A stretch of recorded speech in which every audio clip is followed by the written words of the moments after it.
Berikut ini adalah kasus yang cukup menggemparkan Malaysia pada tahun 2003.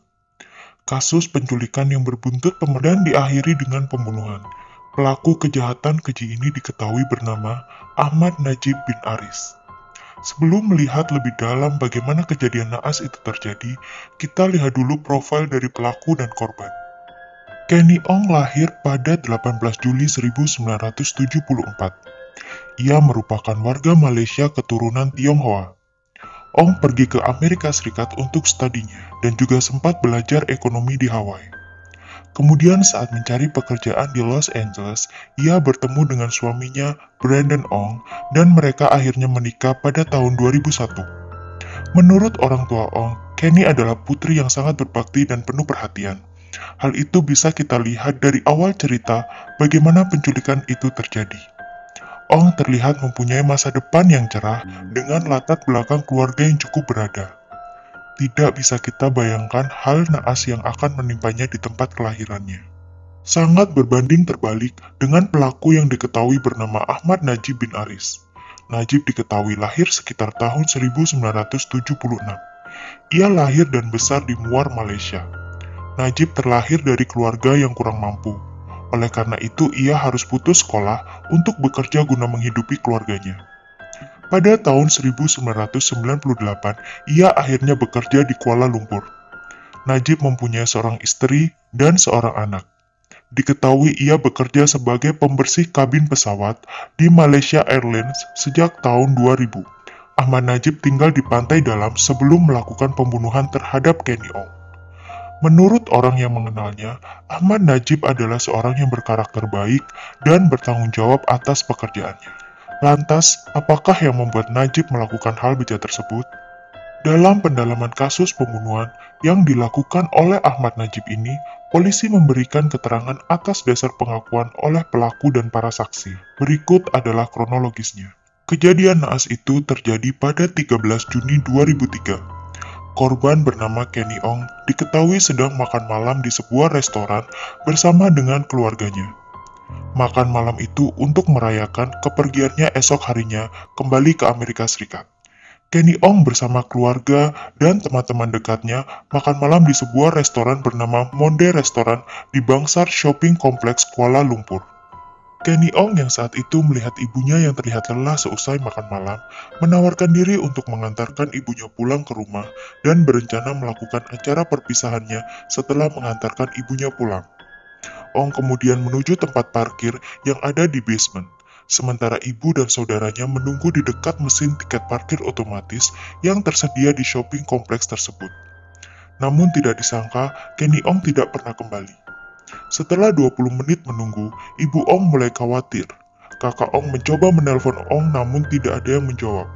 Saat menelpon Ong untuk yang kedua kalinya, telepon tersebut langsung tersambung ke voicemail. Kemudian ibu dan kakak Ong mulai mencari Ong di tempat parkir dan mendapati bahwa mobil Ong yang berjenis Proton Tiara sudah tidak ada di parkiran itu. Melihat hal itu, ibu dan kakak juga teman-teman Ong yang berada di restoran tersebut segera menanyakan perihal hilangnya Ong dan kendaraannya kepada security di shopping kompleks dan meminta untuk melihat CCTV di tempat parkir untuk memastikan keberadaan Ong. Terlihat di kamera CCTV bahwa Ong dibawa paksa oleh seseorang yang tidak mereka kenal. Melihat kejadian itu, keluarga Ong segera melapor kepada polisi. Keesokan harinya, pada tanggal 14 Juni pukul 12 malam, dua orang polisi patrol mendapati sebuah mobil yang mirip dengan mobil yang dikendarai oleh Kenny Ong. Namun kedua polisi tersebut tidak menyadari bahwa seseorang bernama Kenny Ong sedang dalam laporan orang hilang. Menurut kesaksian dari salah satu polisi patrol, setelah ia menunjukkan ID-nya sebagai polisi, ia mencoba meminta kartu identitas dari dua orang di dalam mobil itu dan meminta dua orang di dalam mobil untuk keluar, namun Ahmad Najib menolak bahkan menghentikan Ong untuk turun dari mobil. Ong rupanya juga mencoba memberikan tanda kepada polisi tersebut dengan gerakan tangan, namun sayangnya polisi tidak menyadari bahwa itu adalah salah satu gestur untuk meminta pertolongan. Ahmad Najib rupanya mengetahui bahwa Ong mulai menunjukkan isyarat kepada polisi. Agar aksinya tidak ketahuan, Ahmad Najib kemudian segera kabur dengan mobil tersebut dan Ong masih menjadi sanderanya. Polisi yang terkejut dengan kejadian sempat melepaskan tembakan ke arah ban mobil yang dikendarai oleh pelaku dan segera mengejar, namun sayangnya polisi kehilangan jejak. Namun polisi masih mengantongi identitas kedua orang di dalam mobil itu. Karena hal itu, polisi sudah mengantongi ID orang yang terlihat bersama Ong terakhir saat masih hidup. Saksi lain yang bernama Aminah Ishak melihat sebuah mobil berjenis Proton Tiara dengan Ong yang terlihat masih hidup sedang berada di mobil itu. Ong terlihat bersama seorang laki-laki yang sedang mengganti ban mobil. Penyebab dari rusaknya ban mobil Ong adalah karena tembakan polisi yang mereka temui sebelumnya. Aminah yang berada 20 kaki jauhnya dari mobil Ong sempat didekati oleh Ahmad Najib untuk meminjam dongkrak. Kemudian saat membantu mengganti ban mobil itu, Aminah melihat gestur minta tolong dari Ong yang berada di dalam mobil. Melihat hal itu, diam-diam Aminah mencatat nomor plat mobil tersebut. Setelah mobil itu pergi, Aminah pun melaporkan kejadian itu kepada polisi. Setelah begitu banyak cobaan yang terjadi dalam perjalanan, Ahmad Najib tidak juga mengurungkan niatnya untuk menyakiti Ong. Pada pukul 1 pagi sampai 5 pagi, Ahmad melalui jembatan yang sedang dalam proses pembangunan. Setelah puas dengan aksi bejatnya itu, Najib Kenny Ong sebanyak 2 kali. Setelah itu Najib meninggalkan mayat Kenny Ong di sebuah lubang sempit di sisi jalan raya, dan kemudian menutupinya dengan 2 ban besar yang berisi semen. Setelah selesai membuang mayat Kenny Ong, Najib kemudian meninggalkan mobil Kenny Ong di sebuah ruko tak jauh dari tempat mayat Kenny Ong berada. Keesokan harinya, Najib kembali ke tempat jenazah Kenny Ong dan membakar jenazah gadis cantik tersebut. Tanpa Ahmad Najib ketahui, terdapat saksi mata lain yang menyaksikan tindakan bejatnya itu. Azizan Ismail, seorang supir van, mengaku melihat seorang laki-laki dan seorang wanita sedang melakukan hubungan. Namun Azizan mengira bahwa kedua orang itu adalah sepasang kekasih.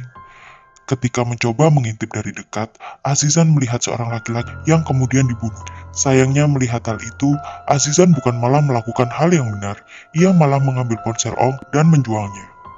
Awalnya polisi mencurigai Azizan sebagai pelakunya, karena polisi melacak keberadaan telepon genggam dari Ong yang telah Azizan jual. Azizan dan temannya sempat ditangkap, namun dari kesaksian Azizan, polisi menemukan tersangka lain yang kemudian diidentifikasi bernama Ahmad Najib. Setelah diketahui Ahmad Najib sebagai pelaku, Azizan lantas dikeluarkan dari penjara dengan jaminan mau menjadi saksi atas kasus pembunuhan Kenny Ong beserta dengan 67 saksi lainnya. Saat polisi sedang melakukan pendalaman kasus dengan tersangka sementara yaitu Azizan, seorang manajer konstruksi melaporkan kepada kepolisian bahwa telah menemukan mayat seorang wanita di tempatnya bekerja. Hari itu Selasa pagi tanggal 17 Juni 2003, akhirnya jenazah Kenny Ong ditemukan. Terlihat lilitan tangannya disilangkan menutupi dada dan kakinya menjuntai keluar dari lubang. Polisi yang sedang melakukan penyelidikan kasus hilangnya Kenny Ong kemudian meminta keluarga Kenny Ong untuk mengidentifikasi mayat yang telah ditemukan. Kecurigaan bahwa mayat yang ditemukan adalah mayat Kenny Ong juga berasal dari mobil yang diketahui terakhir dikendarai Kenny Ong yang terparkir di dekat tempat penemuan mayat tersebut. Menurut hasil otopsi dari Kenny Ong, ia terkam sebelum akhirnya dibakar. Polisi juga sempat mengambil sampel DNA yang terdapat pada jenazah Ong. Dan benar saja sesuai dengan keterangan Azizan bahwa pelakunya bukanlah dirinya. Setelah melihat CCTV dan keterangan dari para saksi, polisi dapat mengidentifikasi orang terakhir yang terlihat bersama Ong bernama Ahmad Najib. Polisi pun mencocokkan DNA yang ditemukan di dalam tubuh Ong. Karena bukti yang kuat berupa DNA tersebut, Ahmad Najib tidak bisa mengelak lagi bahwa dia adalah pelakunya. Setelah ditetapkan sebagai tersangka, Ahmad Najib juga kemudian memberitahukan titik-titik di mana ia dan Ong pernah berada. Menurut pengakuan Ahmad Najib, Kenny Ong bukanlah korban yang ia kendaki. Ahmad Najib pergi ke pusat perbelanjaan itu karena ia mengincar mantan majikannya. Najib pun bercerita ia mempunyai dendam terhadap mantan majikannya itu, namun salah mengenali Kenny Ong sebagai mantan majikannya. Najib pun juga mengaku bahwa ia menyadari bahwa Kenny Ong bukanlah mantan majikannya dari ID yang dibacakan oleh salah seorang petugas polisi yang sempat meminta kartu identitas saat mobil yang ia kendarai dengan Ong dihentikan oleh polisi. Namun sayangnya, mengetahui hal itu tak membuat Najib mengurungkan niat jahatnya.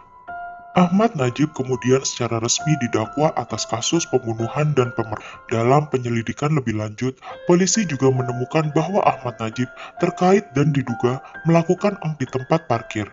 Mengetahui hal ini, tentu saja cerita Najib tentang mantan majikannya itu mungkin hanya karangannya belaka.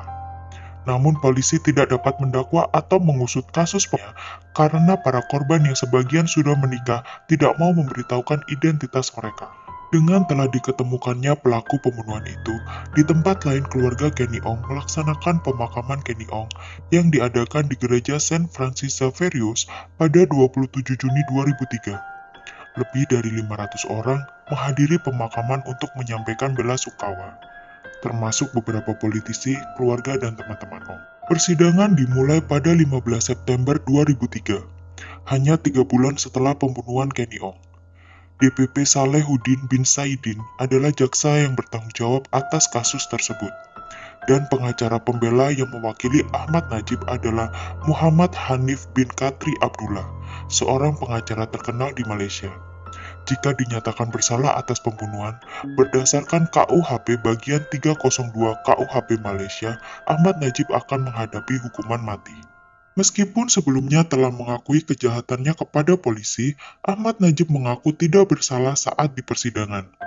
Ia mengklaim bahwa dia dipaksa dan disiksa oleh polisi untuk membuat pengakuan. Muhammad Hanif selaku pengacara Najib juga berusaha untuk menantang validitas pengakuan tersebut, dikarenakan Najib masih belum mendapat bantuan pengacara pada saat memberi pengakuannya kepada polisi.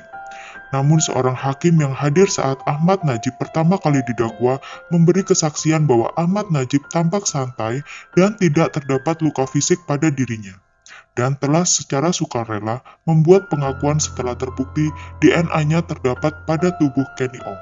Setelah menjalani persidangan selama 10 hari, Hakim Pengadilan Tinggi mengesahkan pengakuan Najib sebelumnya sebagai barang bukti. Selain pengakuan, bukti forensik dan laporan ahli kimia juga mengaitkan Ahmad Najib dengan kejahatan tersebut. Terutama pakaian yang dikenakan pada saat penculikan memiliki beberapa jejak DNA Ong. Kain yang digunakan Ahmad Najib untuk mencekik Ong adalah jenis kain yang sama yang digunakan untuk menyeka jendela pesawat. Dan karena itu adalah pekerjaan si pembunuh, kain itu semakin menghubungkan Ahmad Najib dengan kejahatan tersebut. Kriminolog dan psikiater Dr. Gesina Ayu Matsaat membenarkan bahwa Ahmad Najib tidak psikotik atau tidak memiliki gangguan psikologis apapun. Dia juga memiliki hubungan yang baik dengan keluarga, kolega, dan tetangganya.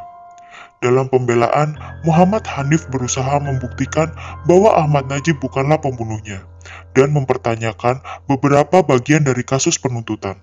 Namun hal tersebut terbantahkan oleh bukti-bukti forensik dan kesaksian dari para saksi. Pada bulan Agustus 2004, Pengadilan Tinggi memutuskan bahwa penuntut telah mengajukan kasus prima facie terhadapnya. Prima facie adalah perkara yang pada sidang pertama ditemui bahwa ada cukup alat bukti untuk membuktikan elemen pelanggaran tersebut. Ahmad Najib kemudian dipanggil untuk memberikan pembelaannya. Setelah berdiskusi dengan 6 pengacara pembelanya, dia memilih untuk tetap diam, yang sangat mengejutkan publik dan pengadilan. Di bawah hukum, jika seseorang memilih untuk tetap diam, hakim harus menghukum terdakwa. Namun pengacara Muhammad Hanif berpendapat bahwa pengadilan harus memberi pilihan untuk menghukum kliennya atau mengevaluasi kembali bukti dan pengajuan dari jaksa sebelum memutuskan putusan. Pengacara Najib juga mengatakan bahwa keputusan Ahmad Najib untuk bungkam bukanlah suatu langkah untuk menunjukkan kepada hakim bahwa keputusan hakim untuk menghukumnya adalah benar. Dan dia menegaskan kembali bahwa jika demikian, maka hak untuk diam bukanlah pilihan yang sah menurut undang-undang. Sebagai imbalannya, DPP Salehuddin berpendapat bahwa pembela tidak membantah kasus penuntutan dan tidak memanggil saksi lain untuk bersaksi atas nama mereka. Ditetapkan dalam undang-undang, DPP Salehuddin mengatakan jika kasus penuntutan dibiarkan tidak terbantahkan dan terdakwa memilih untuk diam, terdakwa harus dinyatakan bersalah atas dakwaan yang diadili di pengadilan. Pada 23 Februari 2005, setelah persidangan yang berlangsung selama 52 hari, Pengadilan Tinggi Shah Alam memutuskan Ahmad Najib bersalah atas pembunuhan. Hakim mengatakan bahwa bukti terhadap Ahmad Najib sangat kuat dan jaksa penuntut telah membuktikan tanpa keraguan bahwa Ahmad Najib memang membunuh akibatnya atas pembunuhan Kenny Ong, Ahmad Najib dijatuhi hukuman mati. Selain itu, karena Ong, Hakim Pengadilan Tinggi Muhammad Idris menjatuhkan hukuman 20 tahun penjara kepada Ahmad Najib yang merupakan hukuman maksimum menurut hukum Malaysia bersama dengan 10 pukulan rotan. Setelah putusan bersalahnya, Ahmad Najib mengatakan kepada wartawan bahwa dia menerima keputusan pengadilan. Tetapi dia mengindikasikan bahwa dia akan mengajukan banding atas vonis dan hukuman tersebut. Pada tahun 2007, Ahmad Najib mengajukan banding, namun ditolak oleh pengadilan. Kemudian pada tahun 2009, ia mengajukan banding ke Pengadilan Federal Malaysia yang merupakan pengadilan tertinggi di Malaysia. Namun bandingnya juga ditolak. Tidak berhenti di situ, Najib juga memohon belas kasihan kepada Sultan Selangor dengan meminta untuk merubah hukuman matinya menjadi hukuman seumur hidup. Namun permintaan pengampunan tersebut ditolak. Pada 23 September 2016, lebih dari 13 tahun setelah pembunuhan Kenny Ong, Ahmad Najib yang berusia 40 tahun dieksekusi dengan hukuman gantung di penjara Kajang.